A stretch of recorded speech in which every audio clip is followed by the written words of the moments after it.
Romans chapter 6, we read, "Therefore, do not let sin reign in your mortal body so that you obey its lusts, and do not go on presenting your members to sin as instruments of unrighteousness, but present yourselves to God as those alive from the dead, and your members as instruments of righteousness to God." There's a whole lot in that text, and of course I say that about every single text.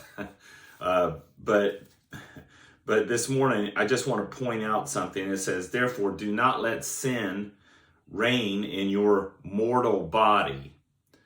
The mortal body is, of course, the one that's dying, the one that we have.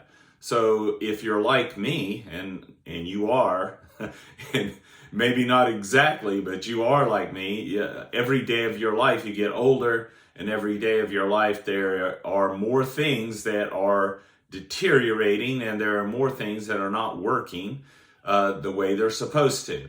And one of the examples of that is 10 years ago when I bounded down the steps. I just bounded down the steps. Now I don't bound down the steps for fear that my aching feet will cause me to fall, right? Because why? There's deterioration, right? Ever walk in a room to go get your car keys, but actually when you walk in that room, you can't remember that it was your car keys you went to get.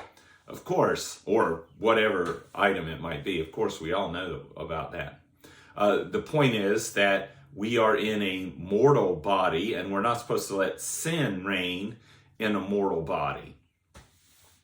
Now, why do I bring this up? Because it is completely contradictory to the facts to think that our joints, our muscles, our memory are all functioning in any other way than under the deterioration caused by sin when Adam and Eve sinned. We have a mortal body because sin entered the creation through Adam and Eve, and now we all suffer from it. So we should not believe for one moment that doesn't affect our brain.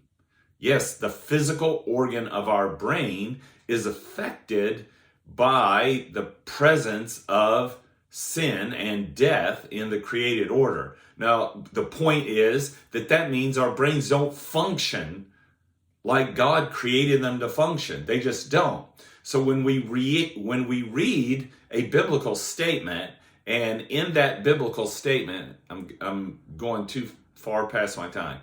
When we don't understand that biblical statement and we subject it to our judgment to decide whether or not it's right or wrong, we need to remind ourselves, wait a minute, how on earth would my dying brain actually understand these things according to the infinite wisdom of God when I've got a brain that's reading these things and trying to understand them from the perspective of someone who's deteriorating? All that just to say, trust the Word of God. Don't trust your brain. Trust the Word of God and live.